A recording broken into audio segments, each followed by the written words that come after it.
So thank you for tuning in to Quality Violent Cinema. We got a special guest, Scott Phillip Goergens here. Thank you for inviting me. I wanted to get a little bit into your art. So what got you into art in the first place? Well, I would say that I've just always been doing art. It's what I would do when I'm not doing anything else, and it became just what drove me as I got older. But instead of paying attention in school maybe or doing other things, I would be doodling or creating things. And then I just realized that as I took art classes, going through school, that there might be something there for myself. Like, learn. It was interesting, and then the teacher seemed to think that giving me more to do or pushing me in different directions. So that was nice, and really I felt like I had these ideas and these thoughts in my head as time went on, and it was a way to get them out there. And that's the way it is for film as well. And writing, I mean, because I write as well. Not a lot of it gets out there to people, but I mean, I had to write the story for 29 Needles, so I just went on and I got in high school, I just concentrated in art courses, and teachers noticed, and I got an art scholarship with the help of one of my art teachers. Actually, the insistence of, because I was like, I don't know what I'm doing. And then I realized after I got the scholarship, what was I going to do with it? And I just decided to go to get an associate's degree and see if I could figure stuff out then. I just kind of, what I figured out was that I didn't want to go to school anymore. And that's the long and the short of it. So I was like, I'll just teach myself. And years later, after moving around, I ended up in Boston, and the bug got back into me to kind of experiment with video again, which I had done as a teenager with friends. I kind of would I'd like to learn how to do this a little bit better. So I took a couple courses in Boston, and learned how to shoot on film and cut and splice that film, creating fades and all these other things naturally, in a room where you're literally cutting film. And that was interesting. It's definitely good to know the basics, but I'm glad that I don't have to do that, and I can do the digital side of things these days. But it was nice just having that, and realizing that I want to learn on my own, and I was going to go to film school, but it ended up where I met a couple people, and they're like, you're going to spend a lot of money, and you're going to learn the same things that if you go and you might be getting and working right next to somebody that spent $60,000 on their education. And you can go and learn on your own, just becoming a production assistant, doing things, getting jobs, and learning, and just becoming a sponge. So I was like, I can do that. Especially with how many online classes and type things you can do. And I thought about the same thing. I'm just learning basically Adobe and learning editing, programming, just to basically get a certificate is enough for me. I don't really care otherwise than that. I try to do art school too, but I've been a little bit of gallery design, but I just felt it was just a lot of people just smelling their own farts and wasn't into it. But yeah. I mean, I think that there's certainly a use for it, and it gets people that direction. But I realized that the direction was different than I want to do, and I felt like what I'm going to be creating is more out of my head and not out of somebody else's head.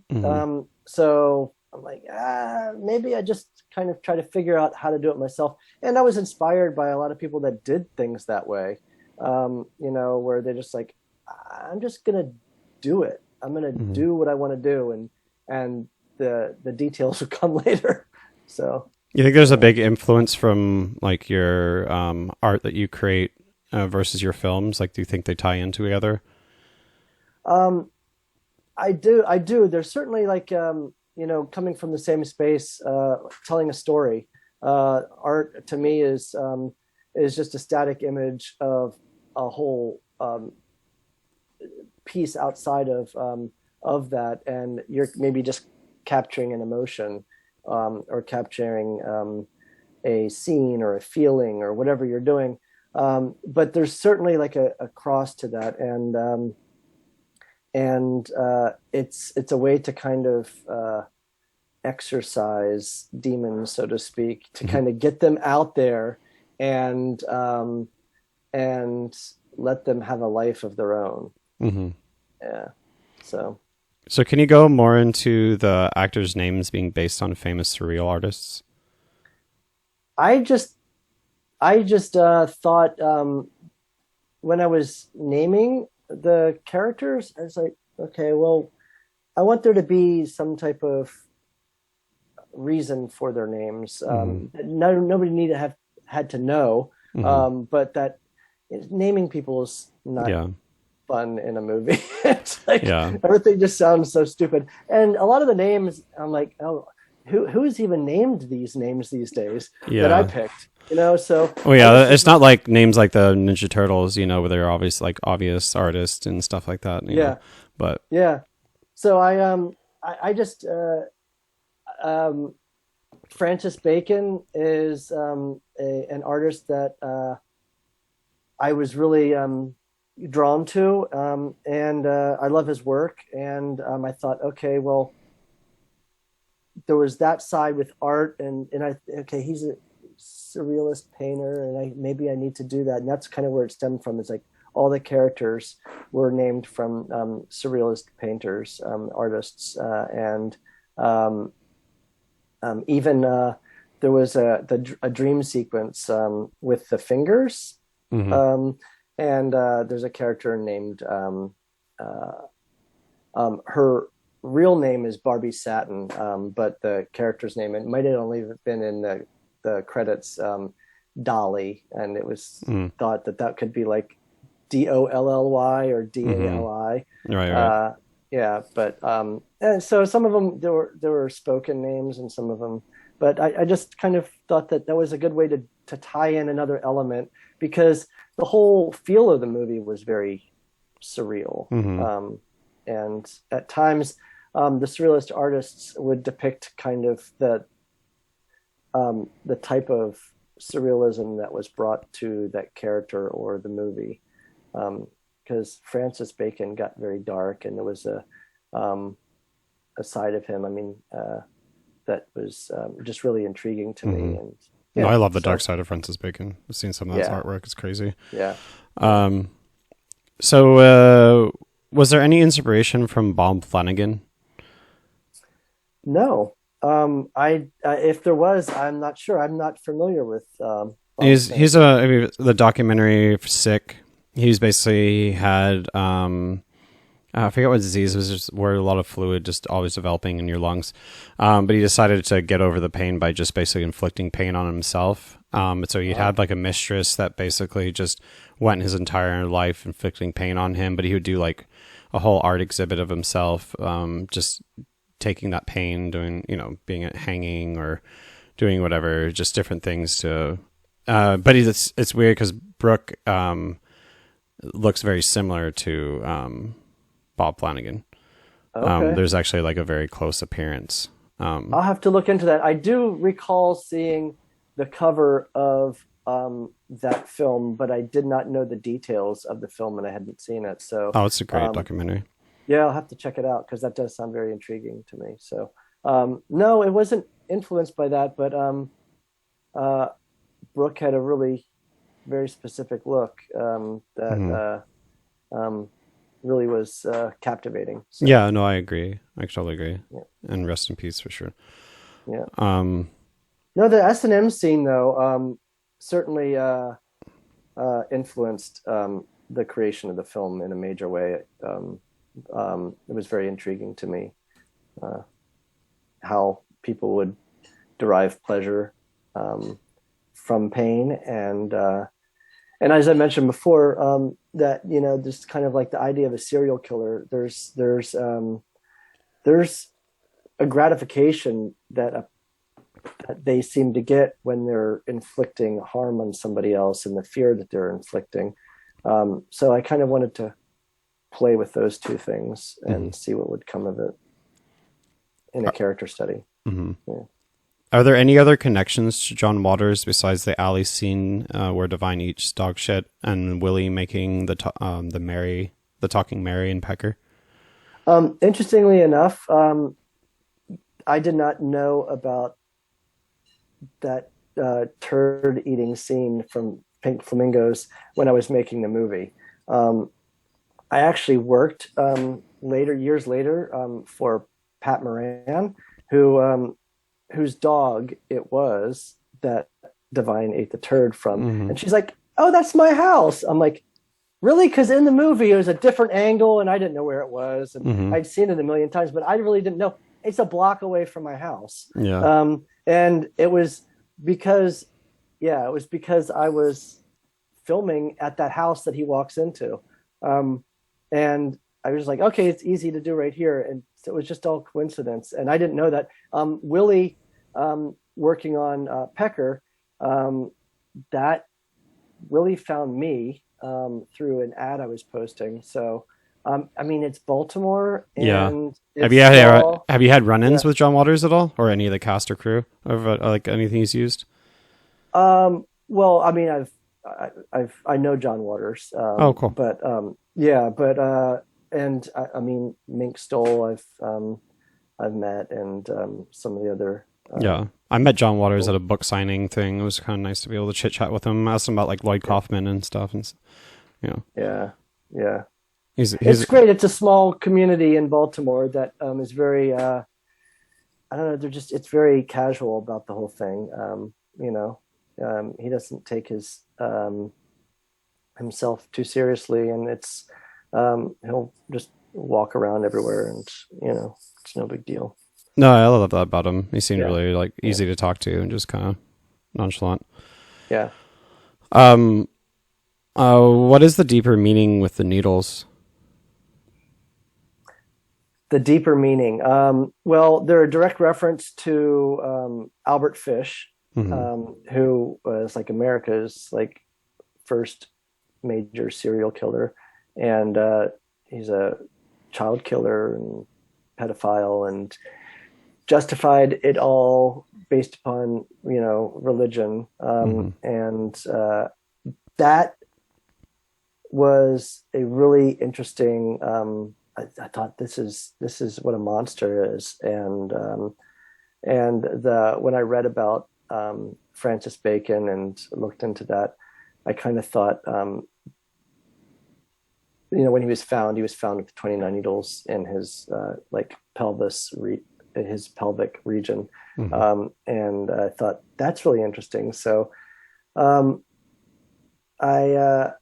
that was the kind of like the point where I was like the serial killer and the bondage and domination, and how could I create this? So like instead of somebody being tortured by that, it's somebody that's doing it on themselves because they are themselves tortured, tormented. Or tormented. Yeah. So that's where that came from. And I just thought that was interesting, and it was a nice reference. And that title came early on, and it feels like it helped generate the rest of the story, where once I started kind of diving into that, I thought, okay, that's the name of my movie, 29 Needles. And then where am I going to go with that, and what's going to go? So I took pieces and moved them about, but I like to have a title first, so it helps me help that grow organically. Yeah. I mean, did you ever have thoughts of making Brooke actually be more of a serial killer and like turning into a serial killer, or are you just planning that for like a feature film?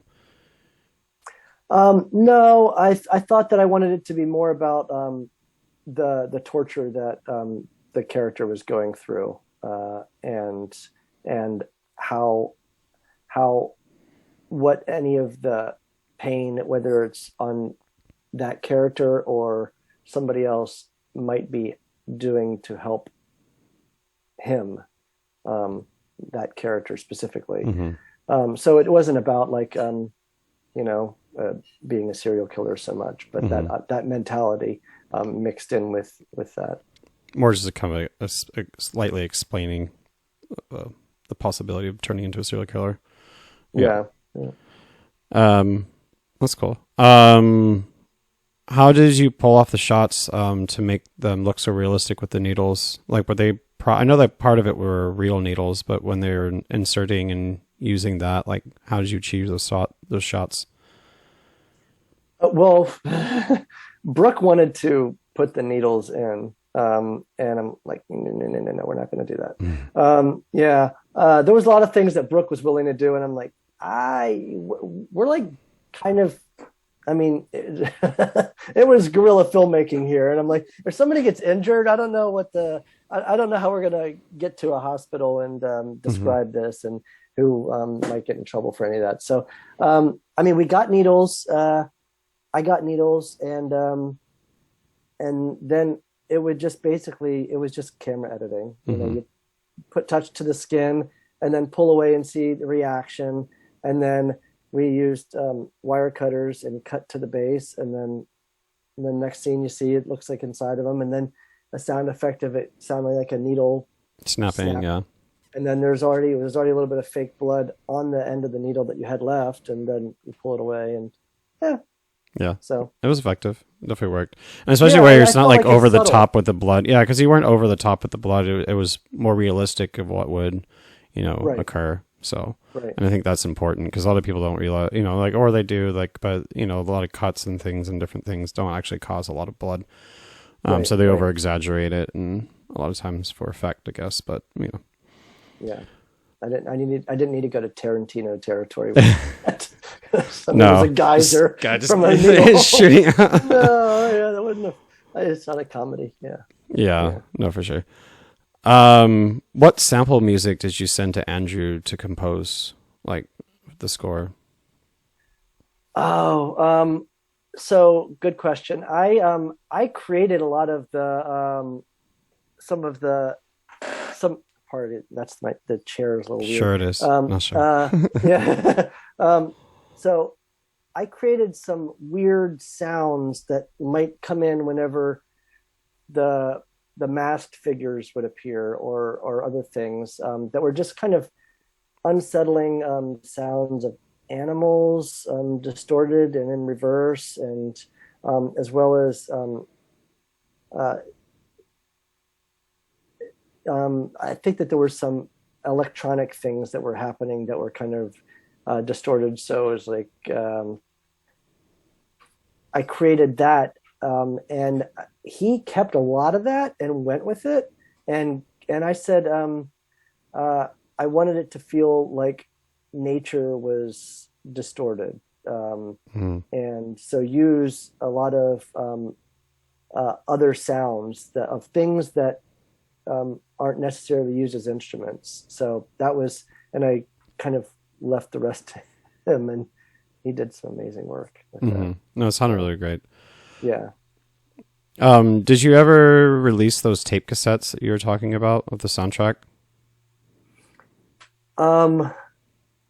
Which there was a reference. There was the soundtrack. It was supposed to be because he came out with the CD, but there was supposed to be tape cassettes that were made. He never did that. It may. Who knows? It may happen. Yeah. It may happen. And my follow up is like, are you going to ever do vinyl? Like maybe put out a. Well, I think that there might be a better chance of even doing vinyl, like a really limited vinyl run, if there would ever be an interest to that. It's expensive. I think it'd be worth it. I think it might be really neat to just do a vinyl run, because cassette's great and everything. It can come with a needle, because then it's. Yeah, exactly. Yeah. No, so I think people can do a lot of fun things with vinyl these days, and a really limited run could be really, really interesting. Yeah. I think so. Sorry, let's go there. I know your film took many years to put together, but how much of it was filming and how much of it was post-production? Most was post. Most of the filming itself took about a year and a half, I think, and it was all volunteer crew. A lot of the time, it might have been 2 years, but there were delays with just trying to create some of the special effects, and it was well beyond what the had been done by the people that were working on it. So it's like that was some of the delay. But really, I mean, we were just like, I would call Brooke up and said, okay, weather is good on Saturday for us filming. So I like to film when there was overcast, because it was really good for creating a nice filter for the sunlight. So it was easier to film in that. It's not so washed out too. You get better, richer colors a lot of times. Yeah. So that was those are the major delays for the actual filming part, because it was when the talent could be there, and then outdoor days what the weather was right, and then the effects. But post was just basically Andrew spending a lot of time needing to fix my mistakes. Yeah, just not like, individually tracking and stuff. And yeah, because I was a one-man team for almost the entire time. So I did not record the audio separately. It was all with the video, and it was a mess. So did you ever think about just taking that out and just going over and dubbing it in a way? I suppose we could have thought of that. And it was an option, but we were just kind of already so down that one direction that, I don't know, just felt like I was releasing it, and when it was ready, it was going to be ready. So yeah, makes sense. Yeah.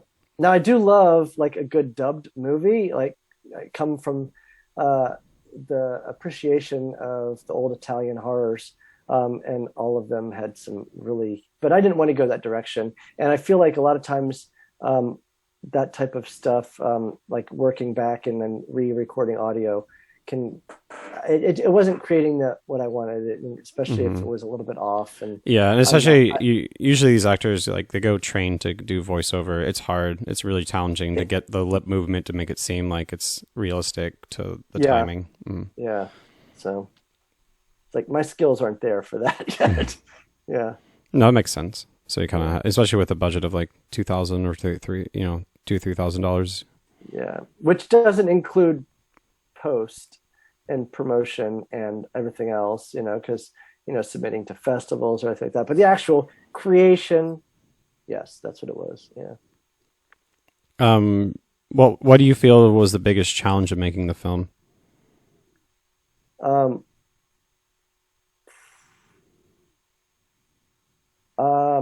Some of the makeup effects were very challenging. The movie in script was going to go a different direction a little bit, and I had to cut some of that because it was just like time and effects were just not on our side. I'm like, we gotta wrap this thing up. So that was a challenge. I would say some people might say that finding the talent would have been a challenge, but I think that was a really interesting part, and certainly really helped with character study, because it's like interviewed hundreds of people to kind of see who might work. But the most challenging thing, I guess, just was, those two things. Everything else just felt like it was par for the course. It's like I'm making a movie with talent that's volunteer and very little budget, so those are challenging things, but I was already expecting that. So looking back, is there anything that you would have changed? Yeah, I would have done a lot of things differently. I would have had I would have had definitely a person recording audio for me the whole time, and I think that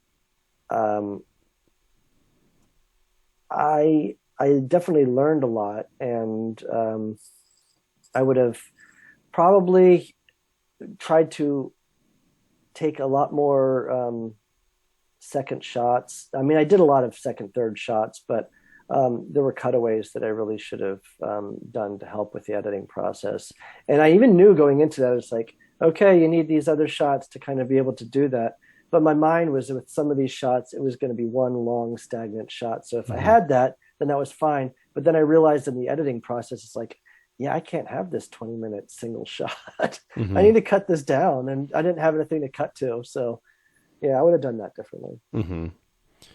Are you thinking about coming out with the extended 3-hour long cut? Because I know you're talking about like it being possibly like a 3-hour, then you had to knock it down to 90, but no, I think it would be boring people to death. I think that the movie already exceeds its I mean, because it wouldn't bring anything else to the table. It was more about pacing for me in my head, and then I had to bring it down to a digestible kind of point. So like that longer cut was like just for me to kind of feel like, okay, here I am, and now let's make this a movie. You know, yeah. Yeah, so you already had like 72 hours worth of footage or something like that. Yeah. It's a lot to work with.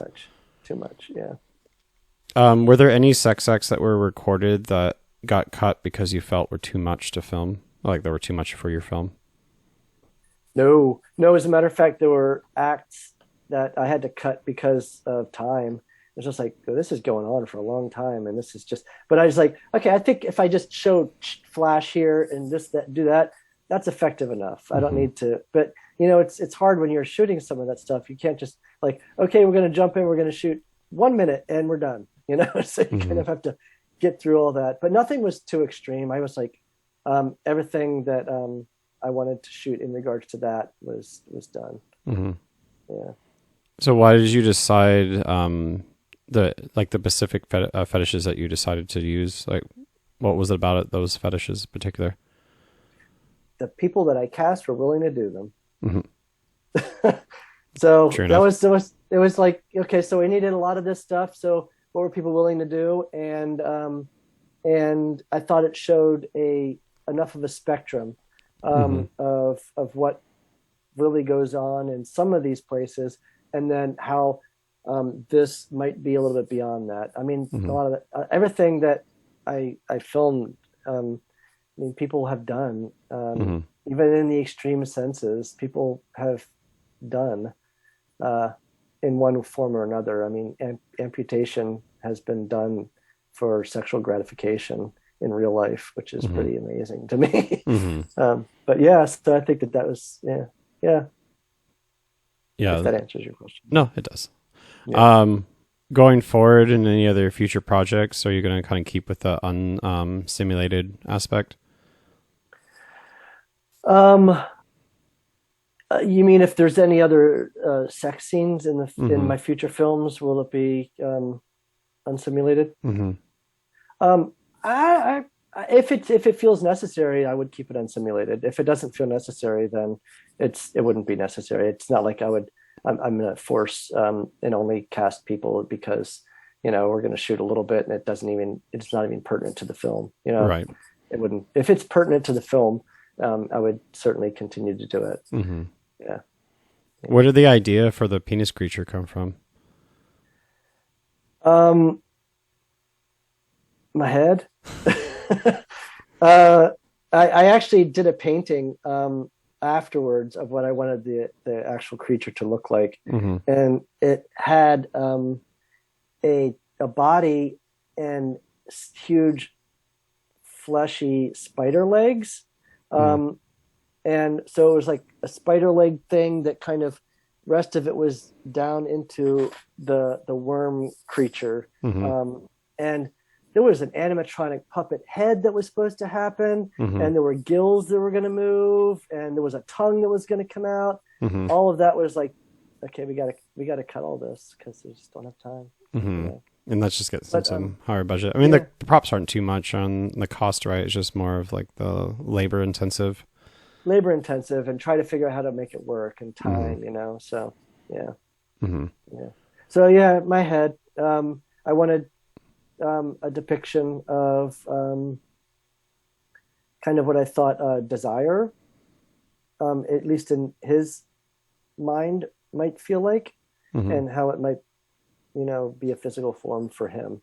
Not what most people, but yeah. I can get that. Where's the penis creature now? Or the sculpture? I wish I knew, and somebody's going to come across it one of these days, and they're going to be like, "What the hell?" As part of Brooke's dedication to the film, um, it was given as thank you, and Brooke had it somewhere in a storage unit or something, and then Brooke passed, and I don't know what happened to it. It's probably a family member has it or something. I don't know. I asked around, and they're like, nothing. Interesting. So, Might have just went to auction because no one claimed it, which is unfortunate. So now really nobody, like, imagine what auction. Is this? Yeah, and just the auction to that. You see it on a TV show, like those people that do like the. That'd be quite an auction. Yeah. How many fingers did you end up making? Oh my gosh, there were so many. There were. I don't know. I just know that Willie made tons, and then they ended up fusing together. Time was not on their side, and because of the material, it was latex based, not silicone based. They age, and they've fused and became a mess in my closet over the years. So yeah, it's unfortunate, but I mean, I felt like there were maybe 100, maybe less. I don't know, 50. Yeah. Can you tell us more about the fingers getting stuck inside of Brooke? Oh my God, that was a nightmare. Yeah, that was, so Brooke, because they were, latex based, Brooke used, a lube to insert the fingers.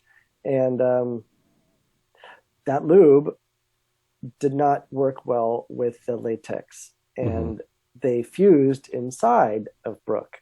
And there was probably 30 in there. Oh, damn. Yeah. And the effect would have been really good, but when we thought we were going to have to end up at a hospital again. And it was a little bit daunting because it wasn't just like, hey, I'm stuck. It was like, I mean, I think that, yeah, it was just, so there was a lot of flushing, and then it was Brooke kind of trying to dissect. Oh, no. It was a nightmare. It was a little bit of a nightmare. And then they're like, okay, get in the bath and try. Eventually it all worked out. Yeah. Really. Yeah. But it wasn't on video because that was a mess. So we had to kind of improvise that part. Yeah. How did you pull off that shot then? There was a couple that ended up being like seen, and then that visual was just like, oh my gosh, I had to cut that because there's just like, what am I shooting here? There's just like, are any people going to tell what's happening? And it's like, this is so just like, it was very bizarre. And I was like, it became even more comical than the actual scene is. So it was more of just like, you see a little bit, and then we were pouring the remains from the bucket with the fingers side, and then let them come out that way. So yeah, and then Barbie had the hands going under. So so all worked out in the end. Yeah. It was. We were all very thankful that it all worked out. Yeah. Who did you originally have in mind to release the film? No one. Me, maybe. I had no idea. I said, I'm gonna make it, and I guess people that will want to see it will find it. That was my idea. People that will want to see it will find it, and if the only way for it to get to be seen by people is for me to just burn DVDs and photocopy or like generate case design, whatever, that's what I would do, and I just sell it, whatever. But then Unearthed came through. How did Stephen Biro come across the film in the first place?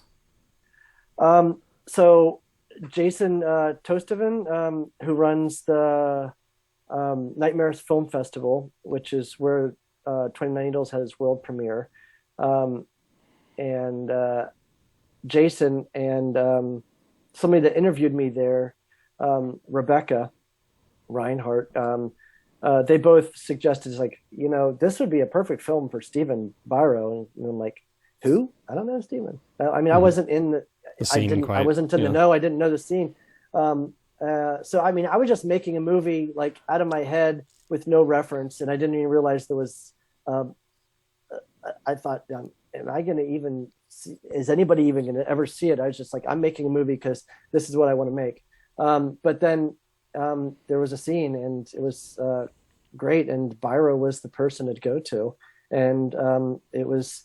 Those connections were made because of the release at Nightmares Film Festival, and it won best of the festival. And Jason was like, "I'm going to make sure that you get in touch with Biro because he needs to see it." So, I think I already asked this. If you're planning on putting out your shorts, no, I don't. Those shorts are just trash, fun, and I don't even know. I mean, I used other people's. I mean, I love them. They're stupid.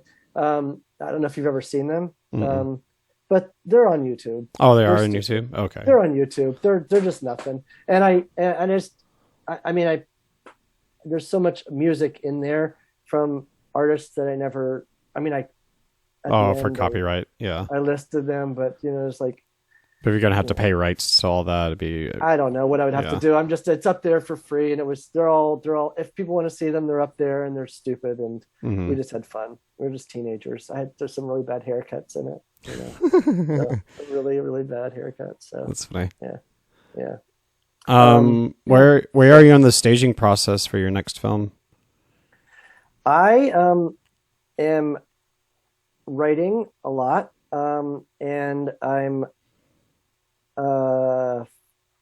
I found the location, so and I would like to start filming by the end of next year. Oh, cool. So I don't have any other things in place except for I did reach out to somebody that I was looking to be the cinematographer or the DP, and we'll see what his schedule looks like when it comes time to be that. So we're going to see. I haven't started looking for talent yet. I'm still hashing out this script, but it's going to be one of those set location films that doesn't need a lot of extra because that makes it easier. Mm-hmm. Yeah. It was going to be like 12 characters, and I think I'm whittling it down to 8.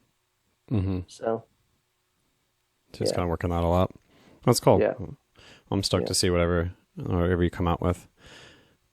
Thank you. It'll be different, but I think that it'll still fans of 29 Needles will still like and appreciate this, even though it might not be in the same mindset and reach the same places that 29 Needles did.